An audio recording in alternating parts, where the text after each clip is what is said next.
2027, the fourth in our conference on indigenous religion. My name is Triana Komalasari from Komnas Perempuan, and I will host this panel for about 90 minutes ahead. For this panel, we have 4 participants to present. The first is from Dialogue to Engagement, Dialogue of Action in Laudato Si on Care for Our Common Home by Safira Anisatul Izzah. And the second is Indigenous Religion and Ecological Crisis, the role of indigenous beliefs toward nature conservation in Sambori Indigenous Community in Bima, West Nusa Tenggara by Nurdin. And the third is Resacralizing the Word. Laudato is an interreligious manifesto for Earth Democracy by Nuruddin Al-Akbar. And the last but not least is Interpretation of Biblical, Luke 11:3. Give us each day a daily bread to face destruction of mangrove forest to carry on the life by Kokoda tribes in Kota Sorong, Papua Barat. For these panels, the presenters could share in Bahasa Indonesia or English, but for the discussion will be held in Bahasa Indonesia. Terima kasih untuk sudah hadir. Ada 3 presenter yang sudah hadir untuk saat ini. Mungkin untuk mengefisiensikan waktu, kita bisa langsung mulai dari yang paper kedua oleh Nurdin mengenai Indigenous Religion and Ecological Crisis, the role of Indigenous Community in Bima, West Nusa Tenggara. Silahkan 15 menit ke depan waktunya dipersilahkan. Terima kasih. Okay, well, thank you for the opportunity, and I will share my PowerPoint.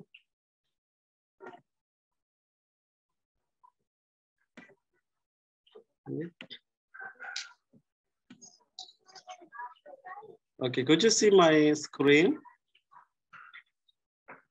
Yes. Yes. Okay. Well, Assalamualaikum warahmatullahi wabarakatuh, and good afternoon, everyone. I will present my mini research actually about indigenous religion and ecological crisis with particular topic about the role of indigenous beliefs toward nature, conservation in Sambori indigenous community in Bima, West Nusa Tenggara. Well, so this research aims to describe the cosmological aspects of Sambori indigenous community perspectives towards nature and conservation, in which the intersubjective relational relationship between human being and non-human being becomes the primary resource to reconnect or to protect the environments and the surrounding area in Sambori indigenous community, particularly with their respective sacred land and wellspring and forest. So there is a strong connection between human and non-human being in Sambori indigenous communities. But we also have to realize that there is a problem with the terms of indigenous community or indigenous religion. So it is often recognized as a local tradition or syncretism, paganism, animism, belief, or penghayat kepercayaan or masyarakat adat. So indigenous religion in Bima actually, they always not identified as religion. So they are probably most recognized as adat or masyarakat penghayat kepercayaan. So they are not included as a religion. Next, so there is a theoretical framework from Samsul Ma'arif from CRCS UGM. He proposes the concept of intersubjective relationship between human and non-human beings to define how human and non-human being actors are related through the lens of intersubjective relational relationship. So Samsul Ma'arif trying to positions the human and non-human being equally, so they have the equal position. There is no the dominance between them. There is no the subordination towards particular things like nature and something inside it. So in indigenous religion paradigm, they believe that being religious is being engaged in intersubjective relationships. So it means each person commits and carries out responsibility, ethics, and reciprocity. So intersubjective relationship and responsibility here means that what I do will affect me, while ethics implies what I do will affect others, and reciprocity indicates what I give is what I take, or what I take is what I give. So this is a beautiful theoretical framework coming from Samsul Ma'arif. So actually there is a strong connection between nature and human, man and nature. So they need each other. So they have strong connection each other. So there is no power or domination towards particular things. And next. Well, this is about Samburu indigenous community in Bima. So the name of territory, Samburu is the name of territory in Bima, as well as the name of the indigenous community living in that area, particularly in the area of Eastern Lambito Mountain Forest in Sumbawa Island. So Samburu has two villages, namely Inner and Outer Village. The inner village, or the old village of Samburu indigenous community, is only inhabited by the native Samburu community, while the outer village or new village of Samburu community is inhabited by, there are some people coming from immigrants and also coming from the local indigenous people in Samburu community. Next. And due to the close relationship between nature and human in this area, there are some ceremony that they conduct to respect the ancestor. For example, like Pamali Manggodo. So Pamali Manggodo is a ceremony that they often perform every important event, like in the harvesting season. So this is also in line with their livelihood. So their livelihood is generally farming. So the Pamali Manggodo is often found in agricultural activity. So the ceremony is carried out before opening the field, and also directly in the land to be opened with hope that their field crops are not attacked by plagues such as caterpillars, rats, birds, pigs, and so on. So at the start of the planting season, the Samburu community visits the holy beings, or in Samburu indigenous community, they know the holy beings as Parafu. So they visit Parafu place before the opening the fields, and also to get permission to open the fields. So, and also after the harvesting season, they also visit again the Parafu place to ask for grateful, or too grateful for what they get from the what they plant in the land. And also there is a ritual like Balaliha music arts. So Balaliha is the older vocal music art in Samburu community. And these vocal arts contain prayers and hopes. And also actually it relates to the previous one is Pamali Manggodo. So the Balaliha music art is also include in Pamali Manggodo. So in general, also Balaliha vocal trains are sung at circumcisions events like weddings, or in Bima language they known as Balaliha Sunarandos, or circumcisions, or Balaliha Nikar or Neko, or in the marriage. Next. Okay. Well, this is the important things to to present in this moment is the land utilization as forest conservation. So this is really in line with my topic, how the regulations to utilize the forest or the lands for the forest conservations in line also with the local tradition and local beliefs. So in indigenous, Samburu indigenous community, the land utilization is also regulated to limit the paddy fields ownership.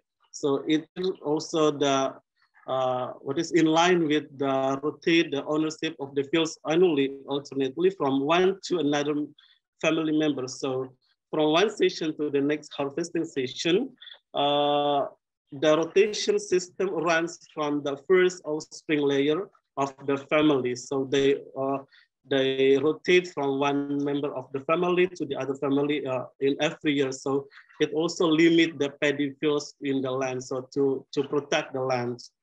And also the strategy of the land territory division is related to the preservation of the environment and other beings like water, forest, and mountain in Samburu community. So probably if seen from the indigenous religion paradigm, the preservations of paddy fields ownership, including their spiritual ceremonies and everyday rituals regarding to their agricultural activity, it may be identified as religious practice in Samburu indigenous community, even though they also identified as adat, but actually they have really close to the nature and also in line with their local belief. So in my conclusion, intersubjective relational relationship between Samburu indigenous community and the non-human beings, particularly with their sacred lands, water, forests, and so forth, are closely related to their dependent life and livelihoods over nature resources. So they believe that their surrounding areas have sacred sites where the holy being, or locally known as Parafu, resides. So some spiritual ceremonies are performed like Pamali Manggodo and Balaleha, music art to engage and connect to the holy beings, to ask for help, safety, peaceful life, as well as reviews or reinforcements, particularly for their agricultural activities. So their rituals are also the representations of their belief in the importance of natural resource and ecological aspects in their surrounding areas as their life or other living beings in indigenous community. Thank you.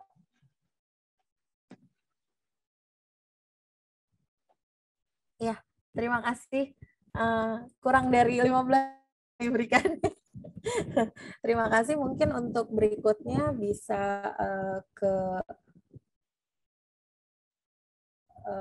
partisipan berikutnya untuk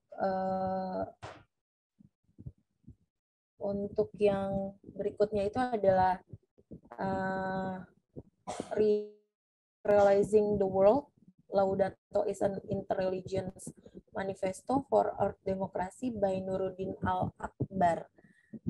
Silahkan, Bapak. Bisa terdengar ya? Siap, cukup terdengar jelas.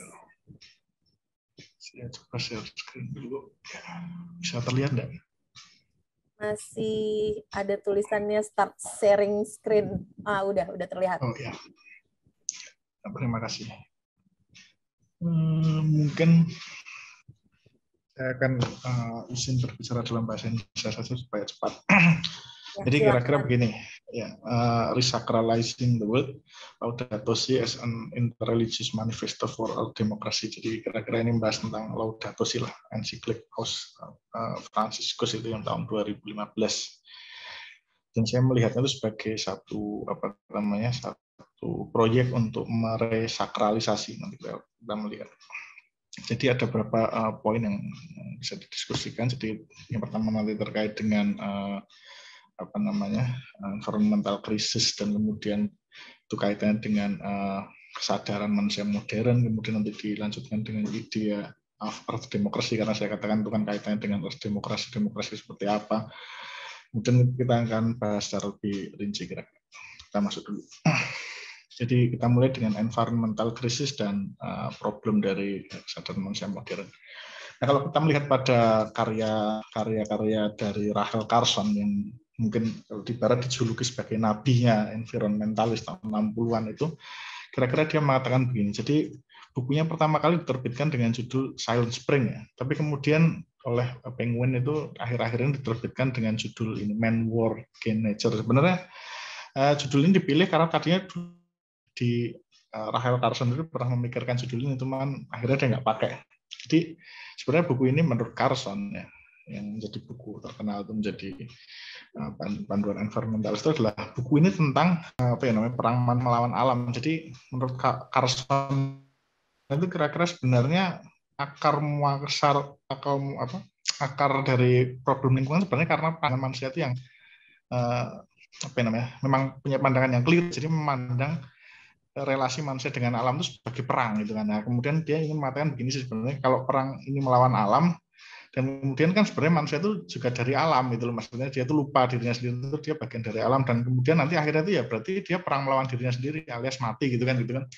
Jadi bagi Rachel Carson dalam bukunya kita bisa melihat bahwa sebenarnya problem lingkungan itu terkait dengan problem kesadaran yang keliru dalam memandang kita dengan alam. Makanya kemudian dalam biografinya, ini ada biografi ya, kemudian dia di sini dikutip dengan matan bahwa our maturity, termasuk bagaimana menjadi dewasa itu sebenarnya bukan bagaimana kita kemudian menundukkan alam dan lain-lain, tapi bagaimana kita itu sendiri berpikir itu lebih dewasa lah, kira-kira semacam itu. Jadi problem ini terkait ya, jadi bukan problem yang semata-mata terkait dengan misalkan polusi atau apa gitu, tapi problemnya adalah kesadaran gitu. Nah, tokoh lain misalkan ini Lane White itu yang terkenal sekali dengan The Root of Ecological Crisis itu mengatakan bahwa apa yang kita pikir tentang ekologi itu sebenarnya terkait erat dengan ide kita terkait dengan relasi manusia dan alam. Jadi mau sains tambah berkembang atau teknologi tambah, misalnya sekarang ada plastik yang gampang terurai, itu sebenarnya itu nggak memadai. Kita harus merethink jadi bagaimana cara pandang kita. Memang dalam konteks ini White sangat menekankan soal religion, tapi kira-kira kita bisa mengkerangkainya ya ini juga sama. Bahwa ini problemnya itu di level kesadaran. Nah, begitu juga kalau kita melihat pada ini ya Arne Naess yang dianggap sebagai pendiri deep ekologi juga sama. Jadi di sini sebenarnya membayangkan adanya perubahan mindset ya, perubahan paradigma, perubahan kesadaran kita, bukan hanya semacam yang ini, karena kan yang biasa dipakai kan yang ini technocentrism itu kira-kira ya sekarang kalau COP berapa sekarang udah COP berapa sih 27 atau 28 kira-kira nanti kemudian mikirnya tentang carbon offsetting dan lain-lain, jual karbon, mikir-mikirnya begitulah. Sementara bagian yang ini manusia itu sendiri cara berpikir kita nggak sama sekali nggak diperbarui. Jadi kira-kira ini pintu masuk untuk sebenarnya Laudato Si itu ingin yang kalau kita menggunakan ini ya deep ekologi itu sebenarnya dia ingin masuk ke yang bagian deep ekologi, kira-kira mempertanyakan soal kesadaran kita. Nah, kaitannya apa dengan demokrasi nanti kita akan lihat ya. Jadi demokrasi itu sebenarnya kan ide yang spesifik yang dikemukakan oleh Vandana Shiva ya. Jadi kira-kira demokrasi itu adalah demokrasi yang bukan kita bayangkan itu ya, tentang pemilu. Tadi mungkin di bagian panel pertama tadi di pembuka tadi sudah diskusikan soal demokrasi. Tapi sebenarnya maksudnya Vandana Shiva itu demokrasi itu sebenarnya sangat luas ya. Jadi ini adalah demokrasi yang bertujuan untuk mengatasi problem-problem ini. Jadi ada dominasi neoliberal paradigm view. Jadi lagi-lagi ini tentang kesadaran ya. Dengan kemudian mewujud dalam growth, proses development ya, semacam itulah kira-kira. Jadi ini konteks kekerasan yang semacam ini itu kemudian harus dihadapi dengan kira-kira dengan demokrasi. Jadi demokrasi itu bisa didefinisikan sebagai sebuah paradigma. Jadi luas sekali jadi bayangannya. Jadi paradigma yang kira-kira bisa membuat kita berdamai kembali dengan alam dan kemudian nanti turunannya adalah kita berdamai dengan manusia, ya kan? tidak lagi saling perebutan sumber daya alam terus kemudian dikuasai satu pihak, bukan seperti itu. Jadi ini adalah challenge to free market democracy, to create real freedom throughout living democracy. Jadi kalau demokrasi yang berkembang secara luas itu adalah sebenarnya tadi lagi-lagi seperti Carson ya, war against the earth gitu kan. Kalau di sini adalah earth demokrasi itu lebih peace with the earth. Jadi ini terkait dengan paradigm shift ya. Jadi demokrasi ini, jadi mungkin bentuknya sama sekali kita lain. Kita bayangkan tidak bisa misalnya kita bayangkan itu tuh cuma terkait dengan pemilu, kita milih partai hijau, enggak gitu kan. Jadi Pak Van der Nisva bahkan kalau dalam kasusnya Van der Nisva itu tentang ini dia sendiri mewujudkannya dalam menanam benih ya. Jadi benih yang organik, tidak benih yang buatan GMO dan lain-lain di genetic engineering itu yang sudah mahal kemudian merusak sumber air di sana, kemudian ya macam-macam. Nah, kalau ini justru lebih pro kepada alam, pro kepada manusia. Jadi bentuknya itu bisa macam-macam. Yang penting itu fondasinya adalah bagaimana itu paradigma itu memungkinkan kita berdamai dengan alam dan berdamai dengan manusia pada umumnya, semacam itu. Jadi ini luas sekali. Jadi kalau tadi dikaitkan dengan shifting paradigm, ya demokrasi itu sebenarnya adalah wujud dari atau konkretisasi dari shifting paradigm itu yang kemudian dibahasakan secara lebih politik. Itulah arti demokrasi, bukan tadi free market atau bahkan Van der Nisva menggunakan death ya, demokrasi of itu intinya kan manusia mati, alam mati, jadi gunanya apa gitu. Jadi semacam itulah, kira-kira semacam itu ya. Nah, ini ada berapa poin-poin yang kira-kira itu ingin. Jadi pertama kali itu transformasinya dari sini karena menganggap alam itu sebagai raw material, kira-kira diprofitkan gampang. Kemudian kan ini nanti berarti kalau ini bisa raw material kan berarti kita bisa menggunakannya seenak sendiri. Kemudian nanti pun ini akan mempengaruhi cara kita memandang yang lain. Jadi manusia yang lain itu khususnya kalau sini kan kaitannya juga dia mengkaitkan dengan kolonialisme. Manusia yang lain itu sebenarnya juga kayak raw material juga untuk untuk menjadi tenaga kerja gitu semacam itu. Jadinya prinsip-prinsip inilah kira-kira yang dilampaui. Jadi ini sangat sifatnya sebenarnya demokrasi itu sangat filosofis, tapi nanti manifestasinya bisa sangat konkret dalam berbagai hal. Jadi tidak ada satu bentuk yang final, sebenarnya itu bisa macam itu. Jadi lagi-lagi dikatakan ya, it is a view, a paradigm, ya kan, yang merekognisi bahwa satu itu interconnected, kira-kira semacam itu. Ya, jadi misalkan kenapa di sini terkait dengan alam, terus juga terkait dengan manusia. Misalkan alam rusak, manusianya kan juga misalkan jadi sekarang ada ya istilahnya environmental refugees gitu loh, fungsi gitu kan. Itu kan gara-gara semacam itu. Jadi gara-gara dirusak dan lain-lain. Kalau yang elit-elit gara-gara kan ya nggak peduli lah, bisa pakai pesawat, bisa pakai apa ya, yang di Afrika, yang di mana gitu kan. Ya nggak bisa apa-apa, mereka cuma jadi pengungsi ke Eropa yang nggak diterima kan gitu. Itu kan ketidakadilan. Jadi perusakan pada alam gitu, menganggapnya raw material itu kemudian juga banyak berdampak pada manusia. Makanya dimulai dari itu sebenarnya, dimulai dari kita berdamai dengan alam itu sebenarnya. Lagi-lagi kan ini alternatif view dan lain-lain. Jadi sebenarnya demokrasi ini sebenarnya adalah terkait dengan perubahan paradigma kita menjadi dari berperang menjadi berdamai dengan alam dan sama manusia. Jadi kira-kira semacam itu. Nah, kemudian kita akan masuk dari mana sih tadi worldview yang berperang dengan alam itu munculnya itu dari mana gitu kan, kira-kira. Yang menarik ini sebenarnya saya mengambilnya dari ini ya, dari filmnya Laudato Si, itu ada filmnya. Kemudian di salah satu bagian dari ceramahnya Paus Fransiskus ini menarik ketika dia menggunakan metafora Babel ya, menara Babel di dalam Babel gitu ya. Dan ternyata kalau diteliti itu sebenarnya sudah metafora itu sudah dipakai oleh Benedictus ya sebelum Fransiskus. Jadi kira-kira menara Babel itu kan semacam diibaratkan semacam development ya, ada progres, ada pembangunan gitu, tapi kemudian di situ tuh adalah pembangunan yang nihil spiritualitas karena di situ menganggap manusia itu sebagai pusatnya kan kira-kira begitu. Yang kedua di situ merusak itu tafsirannya Franciscus ya, itu kan merusak alam juga karena di situ pakai untuk membangun yang tinggi sekali, itu nggak peduli pokoknya yang penting bangun. Yang ketiga itu kan membutuhkan banyak pekerja mati nggak peduli diganti yang lain. Jadi dunia kita bagi Franciscus itu dia mengambil sebenarnya ternyata dari Benedictus ya, itu sebenarnya mirip itu adalah dunia Babel kira-kira semacam dunia menara Babel itu. Jadi progres yang ternyata memakan korban manusia dan alam kira-kira semacam. Nah ini kan makanya begini kan, jadi dan itu juga simbolisasi dari scientific dan technological progress karena membangun yang so tinggi itu kan kalau nggak punya scientific dan teknologi nggak bisa. Dan dia kalau Francisco mengumpamakan zaman sekarang ya gedung-gedung tinggi, wah apalah pencakar, kemudian jalan-jalan dan yang canggih-canggih itulah.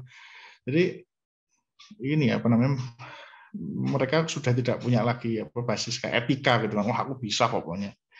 Nah, kemudian ya sama persis dia mengatakan dengan yang cerita di Bible ya, Old Testament kira-kira gitu. Jadi semacam itulah. Nah, kalau mau disederhanakan kira-kira begini. Ini bisa disebut sebagai worldview ya. Tadi kalau dikatakan yang interconnectedness itu hilang tuh sebenarnya kalau dalam bahasanya Franciscus itu Tower of Babel itu, jadi developmentalism based on technological power ya. Tapi kemudian punya implikasi ke ini memanipulasi dan mendominasi manusia dan melahirkan ini alienasi, absurditas kan jadi budak. Sekarang sih nggak model ada budak gitu, tapi mirip-mirip lah kira-kira. Kemudian juga nature juga sama, environment juga sama dipakai untuk ini kan, untuk bahan-bahan kayak gini kan hutan butuh berapa, batu-batu berapa, environmental destruction, dan itu nggak dipedulikan, yang penting bangunlah sampai tinggi sekali gitu. Dan itu maksudnya anti spiritual ya, karena untuk menunjukkan bahwa manusia itu bisa membangun sampai ke langit gitu kan kira-kira. Itu kan gambar-gambar ya. Nah ini tadi Benedictus. Ini kan contoh misalkan tadi alienasi absurditas, misalkan di Cina kemarin sempat ada itu istilah 996 itu kan bekerja itu, jadi 996 itu berakhir di ICU gitu karena terlalu semacam itu. Ini juga banyak lukisan-lukisan misalkan tidak hanya di Cina, jadi di Amerika dan lain itu menggambarkannya alienasi lah. Pembangunan banyak tapi manusianya kayak kosong gitu kan, sendirian gitu kan. Itu terjadi di mana-mana lah kira-kira yang sebagai implikasi dari worldview Babel kira-kira bahasanya. Nah, worldview Babel itu dari mana? Jadi kira-kira kalau dalam tulisan ini saya ingin menggunakan perspektifnya Harvey Cox ya, apa yang disebut sebagai secularity. Jadi menarik, secularity itu sebenarnya adalah dari mana sih secularity itu lahir kira-kira Harvey Cox. Jadi yang paling penting itu dia mendefinisikan secularity itu bukan sebagaimana sekularisme yang dipahami dalam ilmu-ilmu politik begitu, bukan, tapi maksudnya itu di sini ada yang paling penting adalah disenchantment of nature. Jadi alam itu dia dari segala sakralitasnya kemudian ya enak aja lah, gampang dibikin apa bisa. Makanya kalian dikaitkan dengan idenya sifat tentang demokrasi ini sebagai pijakan dari munculnya economy of the dead. Jadi karena kan raw material semata, tak pakai untuk bangun apa, terserah lah, saya hancurkan terserah gitu.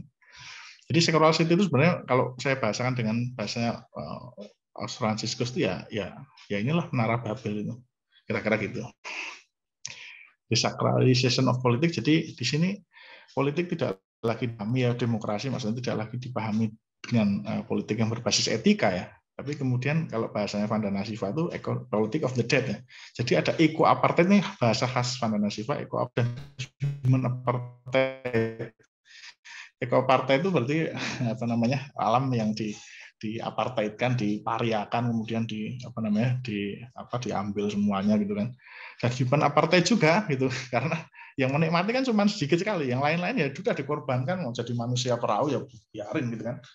Jadi semacam itu. Dan kemudian deconsecration of values. Jadi kalau dalam dikaitkan dengan Vandana Shiva, jadi ini adalah rise of technological society. Jadi kira-kira tidak ada lagi pertanyaan apakah ini boleh dilakukan, tapi bisakah dilakukan. Sekarang kan ada ya, bahkan manusia aja diedit gennya gitu kan. Jadi apa-apa sudah nggak ada value-nya gitu kan. bayi aja kan katanya mau gimana merancang supaya bayi itu apa namanya bisa pinter atau apa, itu kan makanan juga diedit semuanya ya, tanpa mengetahui konsekuensinya lah kira-kira. Ya, kira-kira semacam itu. Jadi kalau dalam bahasanya Harari kira-kira gitu, kita itu tidak punya akuntabilitas kemana-mana, nggak ada. Etika juga tadi sudah deconsecration kan, dan kemudian ya kita tuh bikin apapun jadi ini apa namanya seenak sendiri, tapi juga nggak tahu akibatnya karena nggak ada fondasi apapun. Jadi dia kemudian menutup kan Harari, is there anything more dangerous than satisfied and irresponsible God who don't know what they want. Nah, jadi kan kira-kira begitu. Jadi udah manipulasi apa saja dan lain-lain, ada kerusakan nggak peduli lah. Baru mungkin loh kok udah besar ya, itu baru ngerti. Jadi ya kira-kira begitulah. Makanya kemudian ada penulis lain, Joseph Henrik, yang mengatakan tuh inilah kita hidup di era weird. Sebenarnya ini kan plesetan. Weird itu Western, educated, industrialized, air to rich, demokratik, tapi jadinya weird itu kayak gitulah hidup semacam itu. Jadi desakralisasi kemudian menghasilkan weird society lah kira-kira begitu. Jadi kalau bahasanya apa Harari itu self made god yang tidak tahu kita tuh ngapain itu sebenarnya, coba-coba aja kan. Tadi pertanyaan apa perlukah tadi nggak ada, bisa nggak kita nyoba, bisa nggak kita bikin apa gitu, bisa nggak? Kalau bisa tuh sebenarnya ya mungkin bisa, tapi dampaknya kan kadang-kadang orang nggak ngelihat gitu.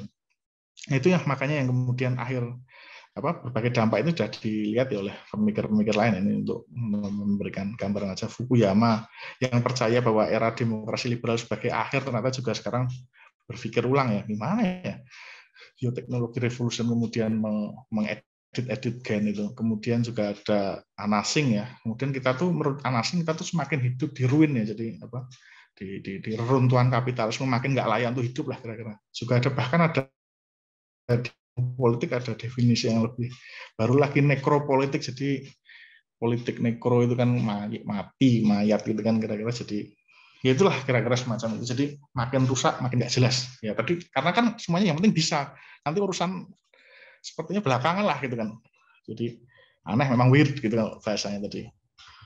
Nah kira-kira apa sih yang menjadi poin dalam Laudato Si itu? Jadi kira-kira Laudato Si itu ingin mengatakan bahwa kita harus kembali lagi untuk healing the earth dan the poor. Sebenarnya ini sama dengan misinya Earth Demokrasi. Makanya saya katakan bahwa transformasi kesadaran itu sama sebenarnya. Ini adalah bentuk ya. Laudato Si itu adalah bentuk dari Earth Demokrasi, salah satu bentuk ya. Tapi kemudian dia ingin mengatakan bahwa ada resakralisasi, karena tadi kan sudah desakralisasi, resakralisasi itu sebagai basisnya. Jadi ya ini kan sama dikatakan bahwa kita harus masuk ke akar yang etis dan spiritual, tidak hanya soal lagi-lagi berputar pada teknologi. Ini kan memperlihatkan bahwa ini sebenarnya Laudato Si ini spiritnya adalah deep ekologi kan. Karena kalau hanya seperti ini hanya gejala saja kan semacam itu. Ya, jadi samalah kira-kira tuh yang ingin digali adalah kemudian ini. Jadi yang harus dilakukan adalah memperluas visi kita. Jadi apa worldview-nya itu diubah. Cuman kalau dalam yang khas di dalam Laudato Si adalah diperluas visinya. Jadi yang bagian teknologi dan lain-lain itu masih perlu. Cuman itu kan sempit sekali. Hanya melihat misalkan raw material apa hanya itu. Nah, kita perluas dimensinya sehingga cakrawala kita itu lebih luas. Nah disinilah makanya kemudian sebenarnya yang paling penting itu adalah resakralisasi itu tadi, sehingga dimensi sakral itu muncul kembali. Nah, kan makanya kemudian di salah satu di bagian di dokumen itu kan kemudian bagaimana cara memperluasnya. Salah satunya adalah kemudian mengembalikan lagi diskusi soal naskah-naskah keagamaan klasik itu dari berbagai tradisi, maksudnya supaya orang bisa melihat realitas secara lebih kaya gitu, tidak hanya kemudian dibatasi oleh model ini teknokratis gitu, itu sempit sekali dan kemudian akibatnya cuma ingin engineering major atau engineering man gitu kan kira-kira gitu kan. Jadi kemudian dampaknya weird kan. Jadi seperti itu. Nah kemudian intinya berarti kan bahwa dia mengatakan bahwa harus ada perubahan di level worldview, di level kesadaran. yang diperluas gitu, kira-kira sangat spiritnya di situ. Nah, kemudian tadi kan dikemukakan soal spiritualitas. Nah, ini sekarang masuk ke dalam persoalan berikutnya adalah apakah dia itu inklusif atau eksklusif. Jadi apakah itu hanya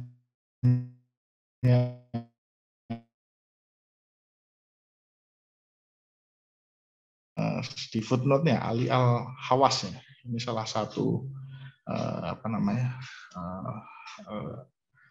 tokoh dalam tradisi sufistik. Berarti di sini kemudian berarti ada yang diharapkan itu tidak hanya spiritualitas eksklusif saja, tapi kemudian merangkul dari berbagai tradisi yang lain, kira-kira semacam itu.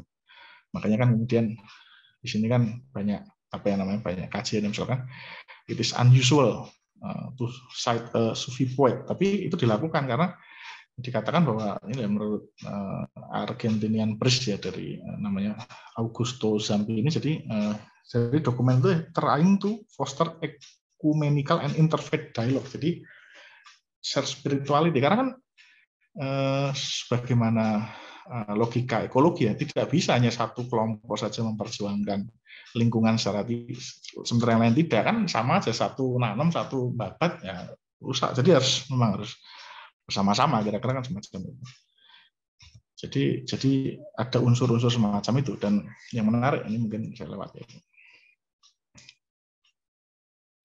Nah, kemudian dengan pengutipan semacam itu ternyata juga menimbulkan respon yang positif. Misalkan dalam konteks ini kan tadi kutipannya terhadap Ali Al-Hawas ya, itu kemudian muncul respon-respon positif kemudian pada ini, misalkan tokoh-tokoh Islam ya, misalkan semacam itu. Ini ada respon dari tokoh Islam, ada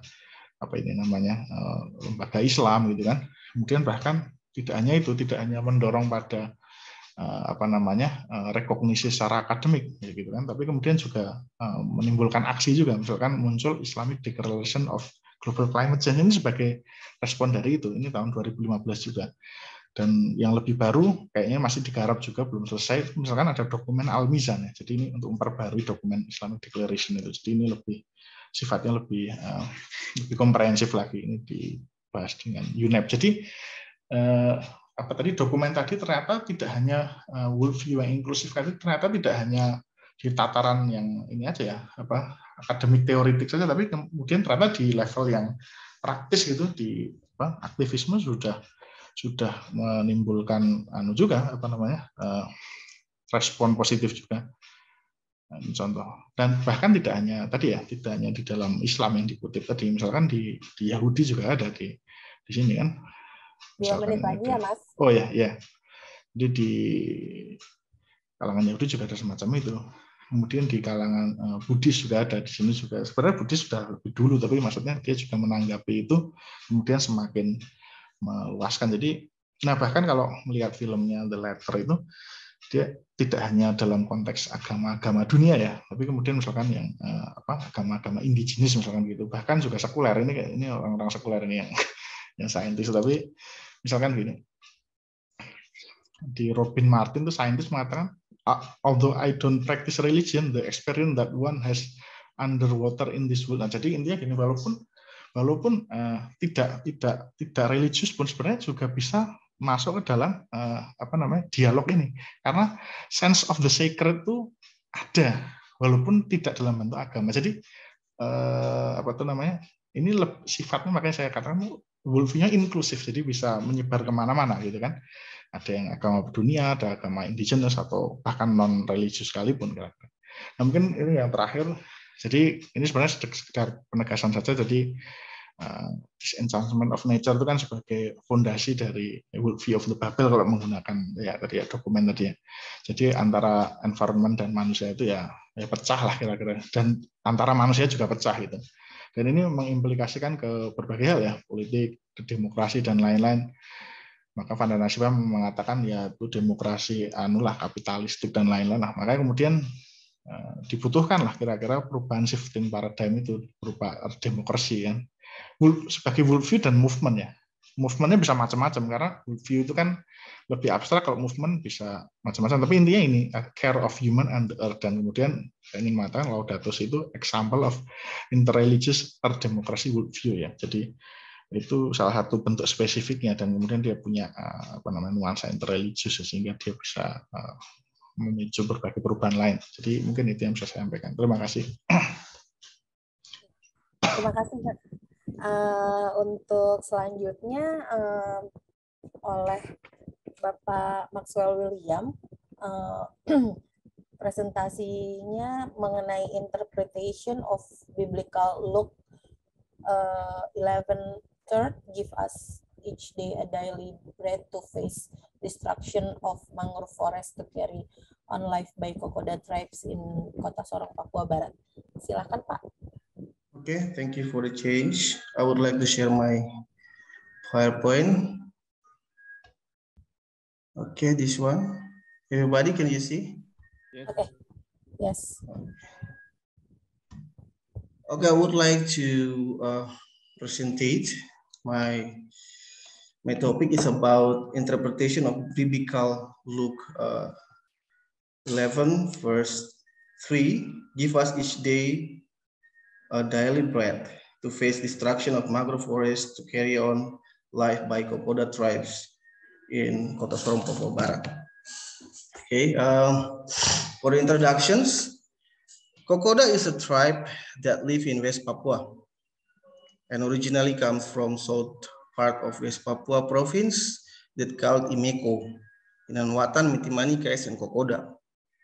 The benefits of mangrove ecosystem are very diverse in terms of ecological, economic, and social and protection functions. Majority of Kokoda people who live in Sorong City fend mangrove timber, especially for building constructions and firewood.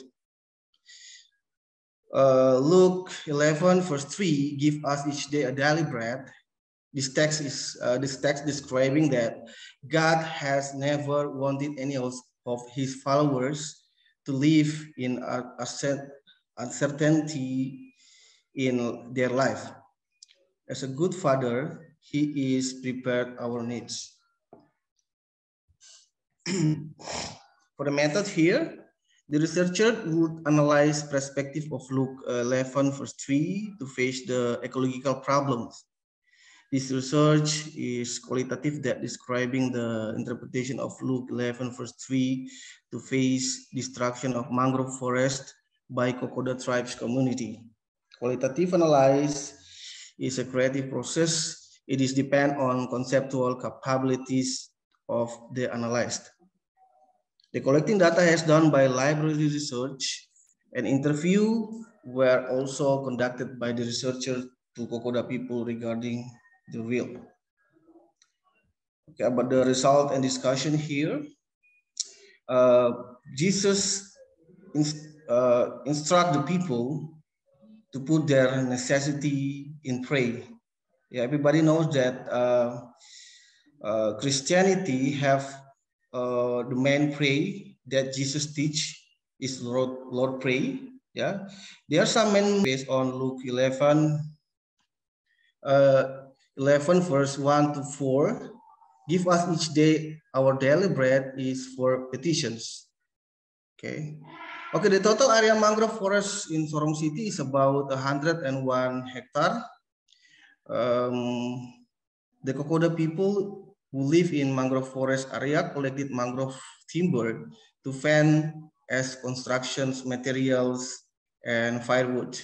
Based on the data, the researcher get it's about 63% of mangrove forest in Sorong City has reduced, 29% still in a good condition, and 8% has destructive. In Luke 11 verse 3, daily bread means that give every each day or day by day. In other words, Jesus stopped the request for the bread should be provided today as usual. Capitalized construction prioritized wealth as the main things in life. People that in praying, we ought to ask what we need. Therefore, in striving our life, we should utilize natural resources responsibility that cause the ecological balances. Give us each day a daily bread means ecological balances and responsible in utilization of mangrove forests must be first. Utilization does not mean destroying existing resources. For the conclusions here, according to the Lord's Prayer taught by Jesus, give a correct perspective of fulfillment of basic needs. Give us each day a daily bread means enough for a day. Everything must be according to needs, not excessive, because if it too much, it will cause the huge damage that has an impact on our life as human beings. It is not about human necessity, but it's all about sustainability related with the human life. Thank you. That's all my presentations. Maybe my topic is about how Jesus teach the people that depends on Lord's Prayer, that give us each day a daily bread means that you have to manage what you get from the nature. It means that you don't have to get much more. It means that there is no tidak ada penggunaan mangrove yang berlebihan, karena kerusakan mangrove yang sesuai data yang saya temukan di Kota Sorong ini sudah meningkat. Gitu. Jadi di sini mengajarkan setiap kita untuk melihat perspektif dari kitab Lukas 11 ayat 3 ini, supaya kita senantiasa menjaga keseimbangan ekologi, di mana Tuhan tidak mengajarkan kita untuk merusak alam. Ini dia bertentangan dengan salah satu pemahaman dalam Christianity juga, yaitu prosperity gospels, di mana setiap orang yang dekat dengan Tuhan itu selalu senantiasa they have more prosperity. Mereka punya kekayaan. Itu merupakan bukti bahwa kita kedekatan dengan Tuhan. Jadi di sini ternyata dalam teks ini mau mengajarkan Christianity bahwa keseimbangan ecological is sangat penting, is very important for untuk kehidupan berkelanjutan, sustainable life. Okay, that's all my presentation. Thank you. Terima kasih. Barusan di chat room saya mengirimkan presensi yang silahkan presenter untuk mengisinya. Lalu apakah ada pertanyaan terkait pertanyaan atau tanggapan terkait dengan presentasi yang diberikan oleh tiap-tiap presenter?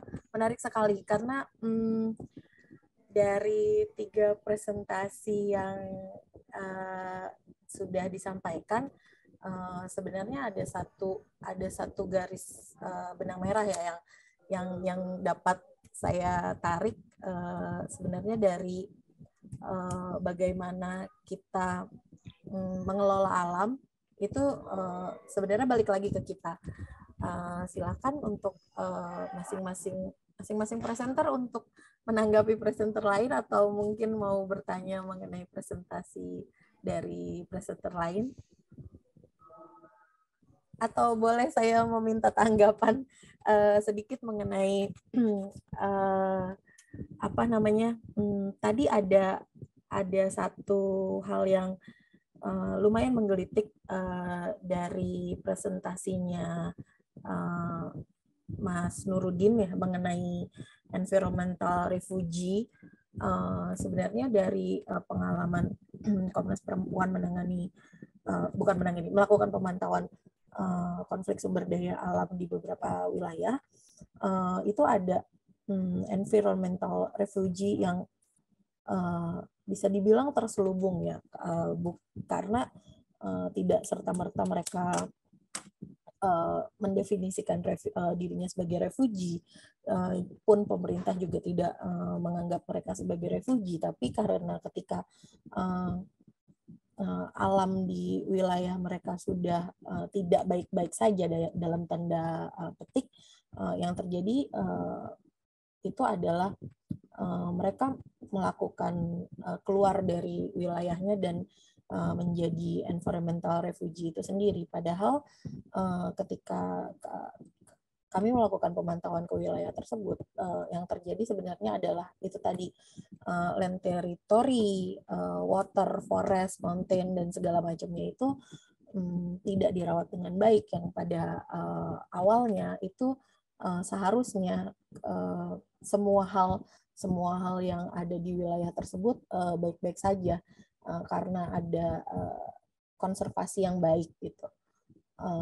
Yang ingin saya tanyakan tanggapan dari masing-masing presenter, bagaimana kita menyikapi hal tersebut, karena ketika hal itu terjadi, biasanya mereka tidak dianggap sebagai korban, dan mereka menjadi refugee itu juga dianggap itu karena kemauan mereka sendiri, bukan karena kerusakan alam yang sebenarnya terjadi, yang mengakibatkan mereka harus pergi sebenarnya. Silahkan siapa yang mau menanggapi duluan.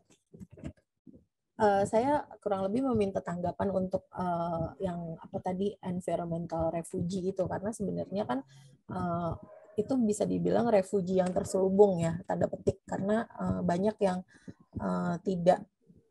itu tidak disadari oleh komunitas itu sendiri, oleh pemerintah. Bahkan ketika akhirnya mereka pergi pun dianggap mereka tuh pergi atas kemauan sendiri. Padahal kalau dari penjelasan dari tiga presenter ini kan bisa ditarik benang merah, itu adalah ketika lingkungan alam itu juga kan berbanding lurus dengan manusia yang ada di dalamnya. Bagaimana mereka akhirnya bisa baik-baik saja lah, ibarat kata seperti itu. Sebenarnya minta tanggapan untuk itu, bagaimana agar itu juga dipahami sebagai bukan kesalahan sih, tapi lebih bisa dipahami sebagai itu juga menjadi suatu masalah.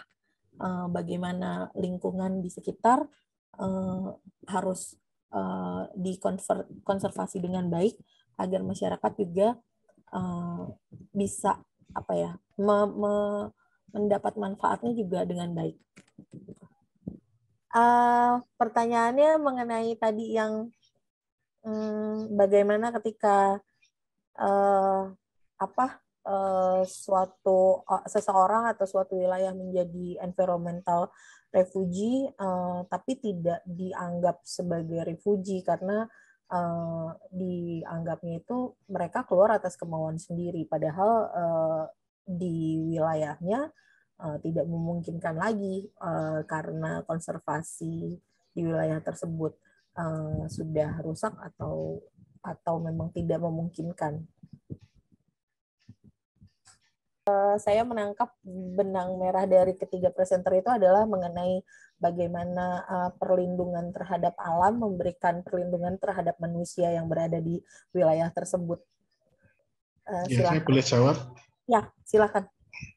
Ya, jadi kalau ini berdasarkan tadi aja ya, yang presentasi saya. Jadi itu kan salah satu voiceless gitu. Jadi suara yang tidak didengarkan kan semacam itu. Nah, justru tadi uniknya Laudato Si, dan kemudian sebenarnya kita bisa lihat itu kan ibaratnya sebuah gelombang dan dia melahirkan gelombang-gelombang lainnya. Tapi kalau kita lihat dalam film yang Laudato Si itu kan dia menghadirkan beberapa suara yang selama ini tidak didengarkan ya. Jadi di suara indigenous itu salah satu aja untuk film itu kan ada yang dari indigenous, dari scientist, dari youth ya, anak-anak muda gitu kan. Kemudian satu lagi dari ya korban itu. Jadi yang tadi kalau dilihatkan di gambar, saya lihat gambarnya itu yang dari Afrika, dari Senegal kalau nggak salah. Itu dia memang salah satu korban semacam itu, dan bahkan ketika dia, yang menarik ya di film itu kan diperlihatkan ya.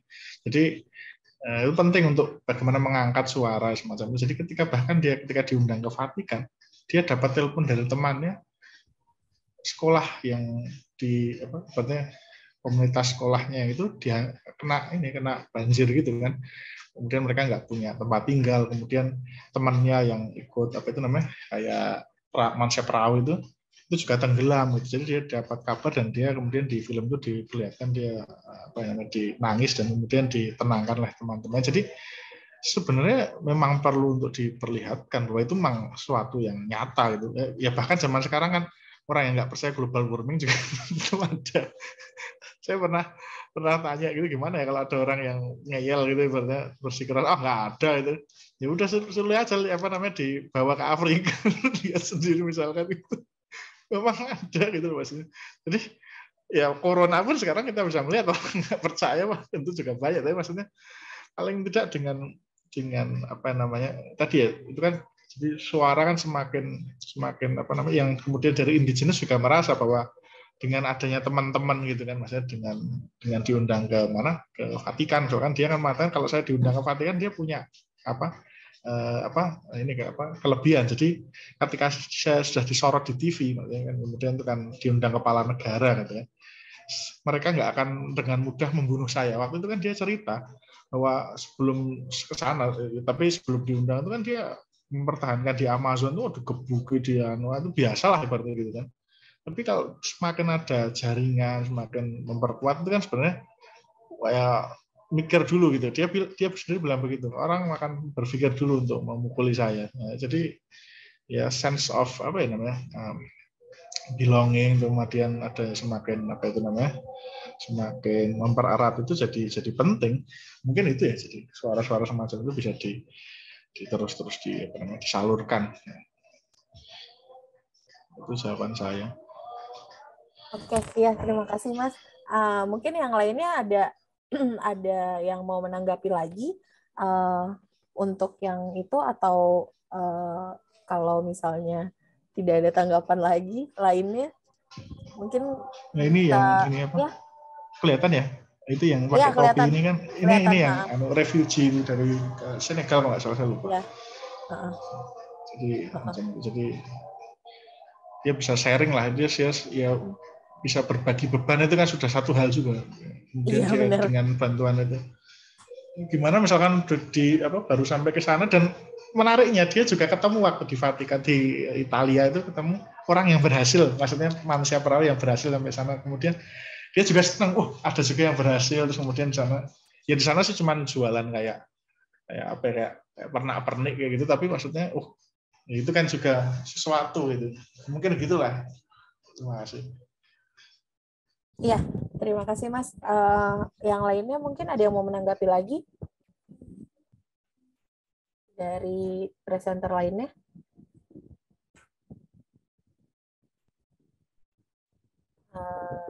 Jika tidak ada tanggapan lainnya, mungkin saya bisa minta closing statement dari tiap-tiap presenter untuk presentasinya 1-2 menit. Silahkan dimulai dari presenter pertama. Kayaknya tidak ada ya, udah. Mungkin bisa dari Mas Nurudin dilanjut dengan Mas berikutnya Maxwell ya. Ya, silakan. Untuk closing statement-nya. Ya, closing statement-nya mungkin begini ya. Seringkali masalah lingkungan itu mungkin tidak dikaitkan dengan demokrasi, tapi kalau kita melihat dengan kacamata yang lain, kita bisa melihat bahwa ini erat kaitannya dengan demokrasi. Demokrasi dalam arti sebagai paradigma yang memanusiakan manusia dan kemudian juga menghargai alam. Dan demokrasi ini dengan cara pandang semacam ini, kita bisa membayangkan demokrasi itu sangat luas. Dan kemudian kita juga tidak mudah pesimis kan, kemudian kok kaitannya dengan pemilu partai hijau nggak pernah menang misalkan. Tapi ternyata dengan ini, kalau saya katakan Laudato Si itu adalah salah satu wujudnya. Jadi kita bisa mewujudkan yang lain-lain. Dokumen tadi yang sebagai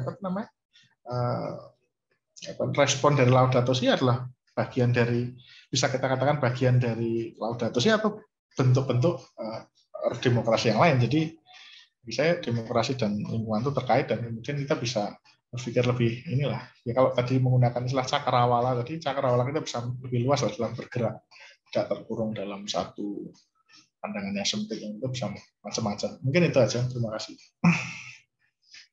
Oke, terima kasih. Mungkin bisa dilanjutkan dengan presenter yang berikutnya. Yang masih ada ini Maxwell William, silakan. Oke, baik ya. Terima kasih untuk closing statement dari presentasi yang tadi saya paparkan. Sebenarnya permasalahan ekologi ini sesuai yang saya hadapi, yang saya lihat di daerah saya di sini banyak sekali terdapat kerusakan-kerusakan ekologi yang diakibatkan karena kebiasaan salah satu komunitas. Contohnya yang saya bilang ini komunitas suku Kokoda yang berada di wilayah Papua Barat. Suku ini punya keunikan karena mereka tinggal itu di wilayah mangrove, hutan mangrove, di mana setiap tinggal di situ mereka ambil hasil hutan mangrove terus dijual, dipakai dan segala macam. Kemudian mereka nomaden ke tempat satu hingga ya meninggalkan jejak kerusakan yang saya perhatikan di sini. Jadi menurut saya permasalahan ekologikal ini butuh ada pemahaman yang mendalam dari ya fungsi pendidikan juga, terutama dari pihak gereja menurut pandangan saya, karena kerusakan ekologi merupakan tanggung jawab gereja. Kebanyakan pemahaman atau pandangan-pandangan yang dibangun adalah bagaimana kita bisa jadi orang yang sejahtera, orang yang penuh dengan kesejahteraan adalah berkat Tuhan. Tapi permasalahan-permasalahan yang bersifat ekologi ini selalu disampingkan gitu. Jadi menurut saya butuh ada pendekatan dan pemahaman yang mendalam terhadap masyarakat yang ada di wilayah sini untuk bisa memahami pentingnya menjaga kelestarian alam, karena di Papua di sini agak susah. Kadang-kadang regulasi dengan adat istiadat itu berbenturan. Ketika pemerintah datang dengan aturan-aturan itu, mereka bilang ini kan saya punya hak wilayah, tanah adat dan segala macam, akhirnya jadi kerusakan. Ya menurut saya kembali ke gereja sebagai institusi yang mungkin dihargai oleh beberapa komunitas suku yang ada di wilayah Papua di sini. Jadi saya kira itu mungkin closing statement dari saya. Terima kasih. Terima kasih. Terima kasih untuk para presenter dan partisipan dan peserta yang sudah hadir untuk panel 7 hari ini. Kita sudahi sampai sini. Terima kasih untuk yang lainnya. Masih banyak panel-panel yang bisa diikuti. Nanti bisa melihat di IG ISIR atau bisa di handbook. Kalau peserta dikirimin handbook kayaknya bisa di handbook. Silahkan untuk mengikuti panel-panel berikutnya. Terima kasih. Selamat sore. Assalamualaikum warahmatullahi wabarakatuh. Baik, terima kasih. Selamat sore. Ya. Assalamualaikum.